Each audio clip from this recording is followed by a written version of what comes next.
कि अगर हम एक पॉलिटिकल स्कोर कार्ड को देखें तो फरवरी 9 जब रिजल्ट आया था तो पाकिस्तान तहरीक इंसाफ ने जो भी उसकी कारकर्दगी थी उसने शॉक कर दिया था लोग, उसने शायद अपने आप को भी शॉक कर दिया था।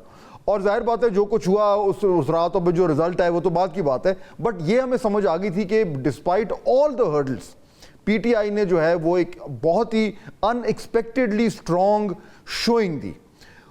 तब से लेकर और आज यानी अक्टूबर का महीना ख़त्म हो रहा है, आपके ख्याल में वो हाई पॉइंट था पीटीआई का और उसके बाद अपनी सियासत और अपने फैसलों के ज़रिए जमात ने कुछ लूज़ किया है, या आज वो फरवरी 9 के मुकाबले में एक बेहतर पोजीशन पर खड़ी है?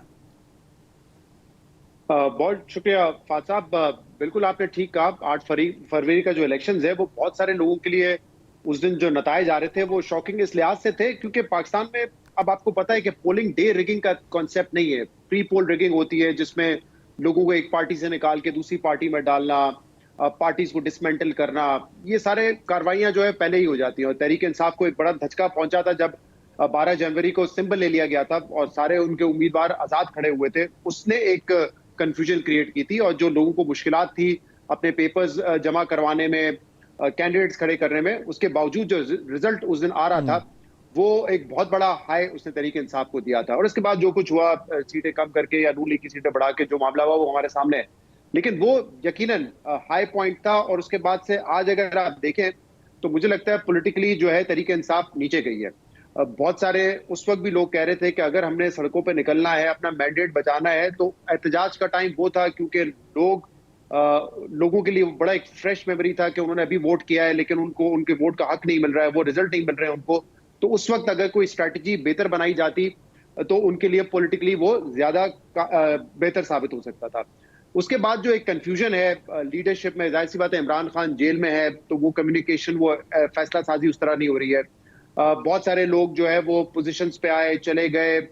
कई लोगों के हवाले से शकों को शुबात है कि किसी की कोई एस्टैब्लिशमेंट से अंडरस्टैंडिंग है, शायद कोई डबल क्रॉस कर रहा है, कोई डबल गेम खेल रहा है। फिर एक के बाद एक ऐलान करना कि हम एहतजाज करेंगे, फिर एहतजाज से पीछे हटते हैं, फिर कहते हैं रैलीज करेंगे। तो कोई स्ट्रैटेजी हमें उनकी नजर नहीं आई है जिसकी वजह से उनको पॉलिटिकली नुकसान हुआ है। हाँ, लेकिन एक चीज मेरी नजर में तहरीक इंसाफ ने बेहतर की है और वो सेंसिबल अप्रोच है। 2022 में 2 असेंबलियों से आप इस्तीफा देके बैठ गए थे कि आइन कहता है कि इलेक्शन हो जाएंगे, लेकिन आपको पता था कि आइन की कितनी चलनी थी। उस वक्त 2 सूबों में इलेक्शन नहीं हुए, लेकिन उसका उनको नुकसान हुआ। कौमी असेंबली से बाहर थे, 2 सूबों में अपनी हुकूमत खत्म कर बैठे थे।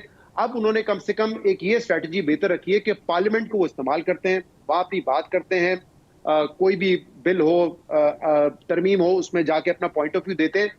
मेरे ख्याल से ये स्ट्रैटेजी बेहतर है। अच्छा। कुछ एडवाइस उनको ये मिल रही थी, नहीं खैबर पख्तूनख्वा हुकूमत भी नहीं बनानी चाहिए हमें तो इस सिस्टम को ही नहीं मानना चाहिए। मेरे ख्याल से अगर उस नहज पे चले जाते तो आज ज्यादा उनको। सो शहजाद, आज के दिन यू थिंक उनके लिए बेस्ट ऑप्शन ये है कि होशमंदी से चलें, सिस्टम का हिस्सा बने रहें, इंगेज करने की कोशिश करें और आहिस्ता आहिस्ता अपनी स्पेस को वापस लें, या वो कहें जी आखिरी कॉल है, आखिरी एहतजाज है, एक बार सड़कों पे निकलेंगे और ऐसी की तैसी फेर देंगे? इन दोनों ऑप्शंस में से आज के दिन आपके ख्याल में ज्यादा उनके लिए बेहतर क्या होनी चाहिए?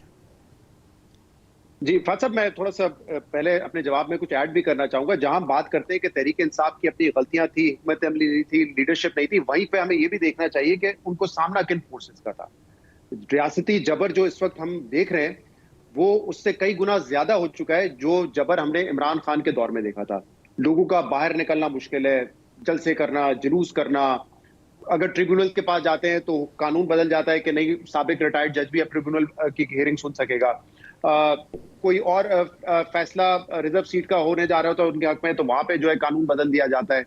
तो मेरे ख्याल से इस चीजों को अगर हम सामने रखें तो ये किसी पार्टी को मुकम्मल तौर पे ब्लेम करना नहीं, तुम अपनी गलती की वजह से नीचे जा रहे हो, उसमें हमें ये जरूर उनको एक बेनिफिट देना चाहिए, लेवरेज ये देना चाहिए कि दूसरी तरफ से जबर है वो भी एक एक्सट्रीम और एक मिसाली किस्म का है और हर नए साल के साथ, हर गुजरते वक्त के साथ हम उस बाउंड्रीज को क्रॉस करते जा रहे हैं। अब तहरीक इंसाफ के पास क्या रास्ता है? देखें, जो दूसरा वाला पॉइंट है आपने उस पर पहले बात कर लेते हैं। मैंने तो जितना कवर किया है सियासत को 12-15 साल में, मैंने नहीं देखा कि यहाँ पे धल कॉल से, एहतजाज से हुकूमतें गिरती हैं। ये तो नहीं हुआ है। हुकूमतें कब गिरी हैं? या तो कोर्ट के फैसलों के जरिए, लेकिन उन कोर्ट के फैसलों के पीछे भी आपको एस्टैब्लिशमेंट नजर आती थी। वोट ऑफ नो कॉन्फिडेंस जो 2022 में हुआ उससे 1-2 हफ्ते पहले तक खुद हुकूमत जो ऑपोजिशन के लोग थे, नून लीग के लोग, वो आके ये कहते थे कि जब तक एस्टेब्लिशमेंट साथ नहीं होती वोट ऑफ नो कॉन्फिडेंस कामयाब नहीं हो सकता। तो इसीलिए आप जितने धरने कर रहे हैं, जितने एहतजाज कर रहे हैं, बल्कि 2000 एहतजाज का तो जो तहरीक इंसाफ का एहतजाज था वो तो था भी एस्टेब्लिशमेंट की मदद से, लेकिन उसके जोर से भी हुकूमत नहीं गई। तो मुझे नहीं लगता स्ट्रीट एजिटेशन की वजह से हुकूमतें फौरी तौर पे जा सकती हैं।